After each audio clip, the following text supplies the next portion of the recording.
മക്കളെ നമ്മുടെ continuity of generations അഥവാ തലമുറകളുടെ തുടർച്ചയ്ക്ക് എന്ന് പറയുന്ന ചാപ്റ്ററിൽ നമ്മുടെ പ്ലാന്റിന്റെ പോളിനേഷനും ഫെർട്ടിലൈസേഷനും ഒക്കെ പറയുന്നുണ്ട്, അതുപോലെ പാർട്സ് പറയുന്നുണ്ട്. അതൊരു ഇമ്പോർട്ടൻ്റ് ആയിട്ടുള്ള പോർഷനാണ്, എന്തായാലും എക്സാമിന് ചോദിക്കുന്ന ഒരു പോർഷനാണ്. അപ്പോൾ മക്കൾ ആരും അത് സ്കിപ്പ് ചെയ്ത് കളയരുത്. പ്ലാന്റ് അല്ലേ, അതല്ലല്ലോ ഇമ്പോർട്ടൻ്റ്, ഹ്യൂമൺ അല്ലേ ഇമ്പോർട്ടൻ്റ് എന്ന് വിചാരിച്ചിട്ടൊന്നും സ്കിപ്പ് ചെയ്ത് കളയരുത്. ആ ചാപ്റ്ററിൽ ഏറ്റവും അധികം ക്വസ്റ്റ്യൻ വരുന്ന ഒരു പോർഷനാണ് നമ്മുടെ പ്ലാന്റിന്റെ ഈ ഒരു പോർഷൻ. ഓക്കെ, ഫ്ലവർ വെച്ചിട്ട് നമ്മൾ പറയുന്ന ഒരു പോർഷൻ. അപ്പോൾ നമുക്ക് ആദ്യം ആ ഫ്ലവറിന്റെ പാർട്സ് ഒന്ന് ഓർത്തെടുത്താലോ? അതെ, അപ്പോൾ നമ്മുടെ ഫ്ലവറിനെ ഇങ്ങനെ നെടുകെ കീറി കഴിഞ്ഞാൽ നമുക്ക് ഇങ്ങനെയൊരു സ്ട്രക്ചർ പോലെ കാണാൻ പറ്റും അല്ലേ? യെസ്. അപ്പോൾ അതിന്റെ പോളിനേഷൻ എന്ന് പറയുന്നത് എന്താ മക്കളെ? യെസ്, നമുക്കറിയാം അല്ലേ? ആന്തറിന് മേലെന്ന് നമ്മുടെ പൊള്ളൻ ഗ്രെയിൻ സ്റ്റിഗ്മയിൽ എത്തുന്നതാണ് എന്ത്? പോളിനേഷൻ. അപ്പം എന്താണ് പരാഗണം? എന്താണ്? നമ്മുടെ പരാഗിയുടെ മേലെ നിന്ന് പരാഗരേണുക്കൾ പരാഗണ സ്ഥലത്ത് എത്തുന്നതിനെയാണ് പോളിനേഷൻ അഥവാ പരാഗണം എന്ന് പറയുന്നത് അല്ലേ? അപ്പോൾ നമുക്ക് ആദ്യം ഇതിന്റെ പാർട്സ് ഒക്കെ ഒന്ന് ഓർത്തെടുത്താലോ? നമ്മൾ അടിപൊളിയായിട്ട് ക്ലാസ്സിൽ പഠിച്ചാണ്, എന്നാലും നമുക്കൊന്ന് ഓർത്തെടുക്കാം. ഓക്കെ, അപ്പോൾ നമുക്ക് ആദ്യം ഫീമെയിൽ പാർട്ടുകൾ നമുക്ക് നെയിം ചെയ്യാം. അപ്പോൾ ഇതെന്താണ്? നമ്മുടെ സ്റ്റിഗ്മയാണ് അല്ലേ? സ്റ്റിഗ്മയാണ്. ഓക്കെ, സ്റ്റിഗ്മയാണ്. സ്റ്റിഗ്മ അഥവാ നമുക്ക് പരാഗണ സ്ഥലം എന്ന് പറയാം. പരാഗണസ്ഥലം. ഓക്കെ, പരാഗണസ്ഥലം. ഇനി അടുത്ത ആള് നമ്മുടെ സ്റ്റിഗ്മയിൽ നിന്ന് ഓവറിയിലേക്ക് പോകുന്ന ഒരു ട്യൂബ് പോലെയുള്ള ആളെയാണ് നമ്മൾ സ്റ്റൈൽ എന്ന് പറയാം. ഭയങ്കര സ്റ്റൈലുള്ള ഒരാളാണ്, പക്ഷെ മലയാളത്തിൽ അതിനെ ജനിതണ്ട് എന്ന് പറയും. ജനിതണ്ട്. Okay, yes. ഇനി അടുത്ത ആളെ നമ്മൾ നോക്കുകയാണെങ്കിൽ നമ്മുടെ ഇവിടെ ഇരിക്കുന്ന നല്ല ഉണ്ടയായിട്ടിരിക്കുന്ന നമ്മുടെ ഓവറി അഥവാ അണ്ഡാശയം. ഓക്കെ, ഓവറി അഥവാ അണ്ഡാശയം. ഇനി അതിൻ്റെ ഉള്ളിലുള്ള ആൾക്കാരാണ് നമ്മുടെ ഒവ്യൂളുകൾ. അപ്പോൾ അത് മലയാളത്തിൽ അത് തന്നെ ആയതുകൊണ്ട് മിസ് ഇവിടെ ഇങ്ങനെ എഴുതാണ്, ഒവ്യൂളുകൾ.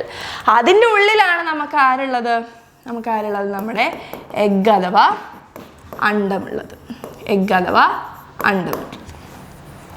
അപ്പൊ ഇത്രയും സംഭവമാണ് എന്ത്? ഫീമെയിൽ പാർട്ട് എന്ന് പറയുന്നത്. അവരെ നമുക്ക് എന്ത് വിളിക്കാം മക്കളെ? അവരെ നമ്മൾ എന്താ പറയാ? യെസ്, ഗൈനോഷ്യം അഥവാ പിസ്റ്റൽ എന്ന് പറയാം. അഥവാ മലയാളത്തിൽ നമുക്ക് അവരെ ജനിപുരം എന്ന് പറയാം. ജനിപുരം. ഇതാണ് ഫീമെയിൽ പാർട്ട്. ഓക്കെ, ഇനി നമ്മൾ മെയിൽ പാർട്ട് എടുക്കുകയാണെങ്കിൽ വളരെ സിമ്പിളാണ് അല്ലേ? മെയിൽ പാർട്ട് എന്ന് പറയുന്നത് നമ്മുടെ ഈ സംഭവമാണ്. അതിൽ നമ്മുടെ ഈ മേലെ കാണുന്ന ആളാണ് എന്ത്? നമ്മുടെ മേലെ കാണുന്ന, നമുക്ക് വേറെ കളർ എടുക്കാം അല്ലേ? യെസ്. അപ്പം നമ്മുടെ ഈ മേലെ കാണുന്ന ആളാണ് നമ്മുടെ ആന്തർ അഥവാ പരാഗി. ഇതിൻ്റെ മേലെയാണ് നമ്മുടെ പരാഗരേണുക്കൾ അഥവാ പൊള്ളൻ ഗ്രെയിൻ ഉള്ളത് അല്ലേ? യെസ്. അപ്പം ആന്തർ അഥവാ പരാഗി. ഇനി ഈ ഫിലമെൻ്റ് ആണ് എന്ത്? അതുതന്നെയാണ് നമ്മുടെ ഫിലമെൻ്റ് അഥവാ തന്തുകം. ഓക്കെ, ഇതിന് മൊത്തത്തിൽ നമുക്ക് എന്ത് പറയാം? സ്റ്റെയ്മൻ എന്ന് പറയാം അല്ലേ? സ്റ്റെയ്മൻ എന്ന് പറയാം, അഥവാ ആൻഡ്രോഷ്യം എന്ന് പറയാം അല്ലേ? ആൻഡ്രോഷ്യം എന്ന് പറയാം. അതല്ലെങ്കിൽ മലയാളത്തിൽ നമുക്ക് കേസരപുരം എന്ന് പറയാം അല്ലേ? കേസരപുരം എന്ന് പറയാം. ഓക്കെ, അപ്പൊ ഇത്രയേ ഉള്ളൂ നമ്മുടെ ഫ്ലവറിന്റെ പാർട്ട് എന്ന് പറയുന്നത്. പിന്നെ ബാക്കി പെറ്റലൊക്കെ ഉണ്ട്, അതൊന്നും നമുക്ക് ഇവിടെ നോക്കേണ്ട ആവശ്യമില്ല. ഓക്കെ, അപ്പൊ നമ്മുടെ ആന്തറിന് മേലെയുള്ള പൊള്ളൻ ഗ്രെയിന് എവിടേക്ക് എത്തണം? നമ്മുടെ സ്റ്റിഗ്മ അഥവാ പരാഗണ സ്ഥലത്ത് എത്തുന്നതിനെയാണ് നമ്മൾ എന്തെന്ന് പറയാ? പോളിനേഷൻ എന്ന് പറയാ. പോളിനേഷൻ അഥവാ പരാഗണം എന്ന് പറയും. ഇത്രയേ ഉള്ളൂ. പോളിനേഷൻ അഥവാ പരാഗണം എന്താന്ന് ചോദിച്ചു കഴിഞ്ഞാൽ എത്രയേ ഉള്ളൂ? യെസ്, നമ്മുടെ ആന്തർ അഥവാ പരാഗിയുടെ മേലെ നിന്ന് പൊള്ളൻ ഗ്രെയിൻ അഥവാ പരാഗരേണുക്കൾ സ്റ്റിഗ്മയിൽ എത്തുന്നു അഥവാ പരാഗണ സ്ഥലത്തെത്തുന്നു. ഇത്രയേ ഉള്ളൂ. സിമ്പിൾ അല്ലേ? യെസ്. അപ്പോൾ നമ്മുടെ അത് അത്ര തന്നെയുള്ളൂ. Okay, yes. അപ്പോൾ നമുക്ക് ഒന്നുകൂടി നോക്കാം. നമ്മുടെ ആന്തർ, മിസ് ഇവിടെ വരയ്ക്കാം ഒരു ആന്തർ. ഓക്കെ, നമ്മുടെ ആന്തറിന് മേലെ കുറേ പൊള്ളൻ ഗ്രെയിൻ ഉണ്ട്. അതെങ്ങോട്ട് എത്തുന്നു? നമ്മുടെ സ്റ്റിഗ്മ അഥവാ പരാഗണ സ്ഥലത്തെത്തുന്നു. അതിനെയാണ് നമ്മൾ പോളിനേഷൻ അഥവാ പരാഗണം എന്ന് പറയുന്നത് അല്ലേ? ഇനി അവിടുന്ന് എന്താ സംഭവിക്കുക? അവിടുന്ന് നമ്മുടെ പൊള്ളൻ ഗ്രെയിൻ ഇങ്ങനെയാണെങ്കിൽ ആ പൊള്ളൻ ഗ്രെയിൻ എന്ത് പറ്റും? ഒരു പൊള്ളൻ ട്യൂബ് ഡെവലപ്പ് ചെയ്യും അല്ലേ? നമ്മുടെ സ്റ്റിഗ്മയിലേക്ക് അഥവാ ജനിതണ്ടിലേക്ക് ഒരു പൊള്ളൻ ട്യൂബ് ഡെവലപ്പ് ചെയ്യും അല്ലേ? അപ്പോൾ അത് നമ്മൾ നോക്കുകയാണെങ്കിൽ നമ്മുടെ പൊള്ളൻ ഗ്രെയിനിന് എന്തുണ്ട്? 2 ന്യൂക്ലിയസുകളുണ്ട് അല്ലേ? 2 ന്യൂക്ലിയസുകളുണ്ട്. അതിനെ ഒന്നിനെയാണ് നമ്മൾ ട്യൂബ് ന്യൂക്ലിയസ് എന്ന് പറയാം അല്ലേ? ട്യൂബ് ന്യൂക്ലിയസ് എന്ന് പറയും. ഒന്നിനെ നമ്മൾ, ഇത് മലയാളത്തിലും ഇങ്ങനെ തന്നെയാണ്, ഓക്കെ, ഒന്നിനെ നമ്മൾ ജനറേറ്റീവ് ന്യൂക്ലിയസ് എന്ന് പറയും. ഒന്നിനെ നമ്മൾ ട്യൂബ് ന്യൂക്ലിയസ് എന്ന് പറയും, ഒന്നിനെ ജനറേറ്റീവ് ന്യൂക്ലിയസ് എന്ന് പറയും. അപ്പോൾ ഇവരും എന്ത് ചെയ്യും? നമ്മുടെ പൊള്ളൻ ട്യൂബിലൂടെ താഴോട്ടേക്ക് വരും അല്ലേ, താഴോട്ടേക്ക് വരും. പക്ഷെ കുറച്ച് കഴിയുമ്പോൾ നമ്മുടെ ട്യൂബ് ന്യൂക്ലിയസിനെ കാണാണ്ടാവും അല്ലേ, ട്യൂബ് ന്യൂക്ലിയസിനെ കാണാണ്ടാവും. നമ്മുടെ ജനറേറ്റീവ് ന്യൂക്ലിയസ് എന്ത് ചെയ്യും? ഡിവൈഡ് ചെയ്തിട്ട് രണ്ട് പുംബീജങ്ങൾ അഥവാ രണ്ട് സ്പേം ഉണ്ടാവും. ചെയ്യുന്നത്. അപ്പോൾ ഇതാണ് നമ്മുടെ ചേട്ടനും അനിയനും. ഓക്കെ, നമ്മുടെ ചേട്ടനും അനിയനുമാണ്. അപ്പോൾ ഇനി നമ്മൾ നോക്കുകയാണെങ്കിൽ ഇവരിതാ ഇങ്ങനെ ഇത് ഇവിടെയാണ് കേട്ടോ, മിസ് ഒന്ന് വലുതാക്കി വരച്ചതാണ്. അപ്പോൾ നമ്മുടെ പൊള്ളൻ ഗ്രെയിൻ ഇവിടെ ഇരിക്കുകയാണ്, അവരിതാ ഇങ്ങനെ താഴോട്ടേക്ക് വരികയാണ്, നമ്മുടെ ഓവറിൻ്റെ അടുത്തേക്ക് വരികയാണ്, എന്നിട്ട് ഒബ്യൂളിൻ്റെ ഉള്ളിലേക്ക് കയറുകയാണ്. ഓക്കെ, ഓവറിൻ്റെ അടുത്തേക്ക് വന്ന് ഒബ്യൂളിൻ്റെ ഉള്ളിലോട്ട് കയറുകയാണ്. അതിൻ്റെ ഉള്ളിലാണ് ആരുള്ളത്? നമ്മുടെ എഗ്ഗ് ഉള്ളത് അല്ലേ, എഗ്ഗ് ഉള്ളത്. അപ്പോൾ എഗ്ഗിൻ്റെ ഉള്ളിൽ കയറുമ്പോൾ എന്താ സംഭവിക്കുക? യെസ്, അപ്പോൾ ഇതാ നമ്മുടെ ഓരോ ഒബ്യൂൾസ് ഇവിടെ ഉണ്ട്, അതിനുള്ളിലാണ് നമ്മുടെ എഗ്ഗ് ഉള്ളത്. അപ്പോൾ ഒരു ഒബ്യൂളിനെ നമ്മൾ എടുക്കുകയാണെങ്കിൽ ഇതാ ഇങ്ങനെ ഒരു ഒബ്യൂളിനെ എടുക്കുകയാണെങ്കിൽ അതിൻ്റെ ഇവിടെ കുറേ സ്ട്രക്ചേഴ്സ് ഒക്കെ ഉണ്ട്. അതൊന്നും നിങ്ങൾ നോക്കണ്ട, നിങ്ങൾക്ക് ഇപ്പോൾ അതിൻ്റെ പേരൊന്നും പഠിക്കാനില്ല, നിങ്ങൾക്ക് കുറേ വലിയ ക്ലാസ് ആകുമ്പോൾ പഠിക്കാനുള്ളൂ. ഓക്കെ, ഇവിടെ കുറച്ച് സ്ട്രക്ചേഴ്സ് ഒക്കെ ഉണ്ട്, അത് നോക്കണ്ട. Okay, yes. അപ്പം നമുക്ക് നോക്കേണ്ടത് ഇവിടെ ഒരാളിരിക്കുന്നുണ്ട്, അതാണ് നമ്മുടെ എഗ്ഗ് എന്ന് പറയുന്നത്. ഇവിടെ ഒരാളിരിക്കുന്നുണ്ട്. ഓക്കെ, നമ്മുടെ എഗ്ഗ് എന്ന് പറയുന്നത് അഥവാ അണ്ഡം. ഓക്കെ, എഗ്ഗ് അഥവാ അണ്ഡം. അപ്പോൾ നമ്മുടെ ആരുണ്ട്? നമ്മുടെ പൊള്ളൻ ഗ്രെയിൻ എന്ത് ചെയ്യുന്നുണ്ട്?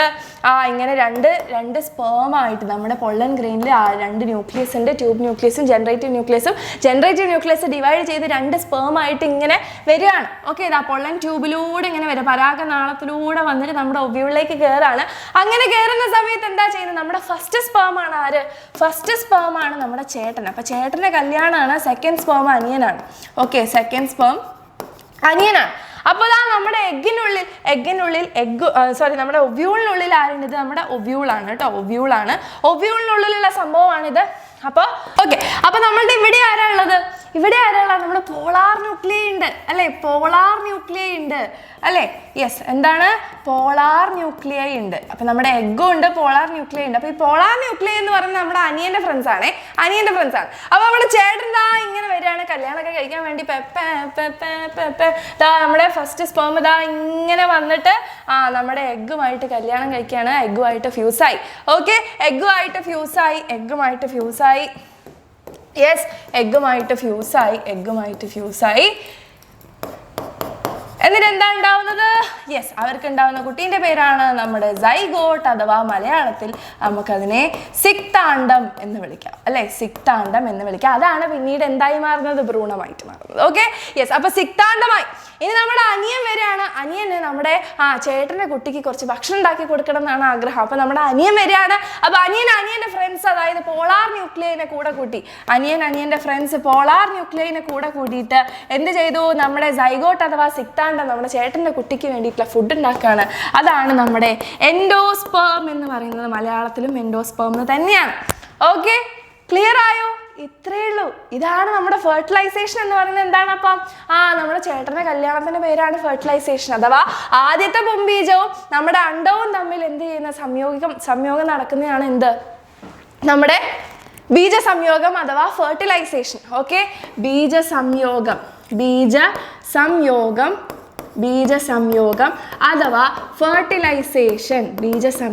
അഥവാ ഫെർട്ടിലൈസേഷൻ.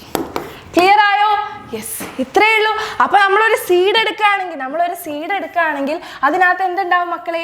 ഒരു എംബ്രിയോ ഉണ്ടാവും. അതാണ് നമ്മുടെ സൈഗോട്ട് ഡെവലപ്പ് ആയിട്ടാണ് എന്താവുന്നത്? എംബ്രിയോ അഥവാ ഭ്രൂണമാവുന്നത്. അപ്പോൾ നമ്മുടെ കുട്ടി കുറച്ചുകൂടെ വലുതായതാണ് ഭ്രൂണം അഥവാ എംബ്രിയോ എന്ന് പറയുന്നത്. ഇതിൻ്റെ ചുറ്റുമൊക്കെ എന്താണ്? നമ്മുടെ എംബ്രിയോയ്ക്ക് വേണ്ട ഫുഡാണ്. അതിനെയാണ് നമ്മൾ എൻഡോസ്പേം എന്ന് പറയുന്നത്. നമ്മുടെ നാളികേരമൊക്കെ എന്താണ് മക്കളെ? എൻഡോസ്പേം അല്ലേ?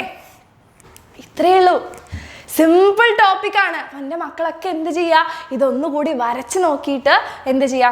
യെസ്, അപ്പോൾ നമ്മുടെ ഈ ഒരു ഫോട്ടോ ഒക്കെ അല്ലേ, ഇത് നമ്മുടെ പോളാർ ന്യൂക്ലിയസിനെ പറ്റിയിട്ടുള്ള പൊള്ളൻ ഗ്രെയിൻ അഥവാ പരാഗരേണുവിനെ പറ്റിയിട്ടുള്ളത്. പിന്നെ ഈ ഒരു ഫിഗർ ഒക്കെ ഒന്ന് വരച്ച് നോക്കാം. ഇതൊക്കെ നിങ്ങളോട് ചോദിക്കും. ഓക്കെ, എക്സാമിന് എന്തായാലും ഒരുപാട് തവണ ചോദിക്കുന്ന ഒരു ക്വസ്റ്റ്യൻ ആണ്. ഒന്ന് നമ്മുടെ ഈ ഒവ്യൂളിൻ്റെ അകത്തുള്ള ഈ സംഭവങ്ങളൊക്കെ, അതേപോലെ തന്നെ നമ്മുടെ പൊള്ളൻ ഗ്രെയിൻ അഥവാ പരാഗരേണുവിൻ്റെ ഉള്ളിലുള്ള 2 ന്യൂക്ലിയസ്, അതൊക്കെ ഭയങ്കര ഇമ്പോർട്ടൻ്റ് ആയിട്ടുള്ള പോർഷനാണ്. അപ്പം എൻ്റെ മക്കളൊക്കെ ഇത് മനസ്സിലായി, അടിപൊളിയായിട്ട് മനസ്സിലാക്കി എന്ന് മിസ് വിചാരിക്കുന്നു. അപ്പോൾ മക്കളൊക്കെ ഇത് എന്ത് ചെയ്യുക, ഒന്നുകൂടി വരച്ച് പഠിച്ച് അടിപൊളിയായിട്ട് സെറ്റാക്കി വെക്കാം.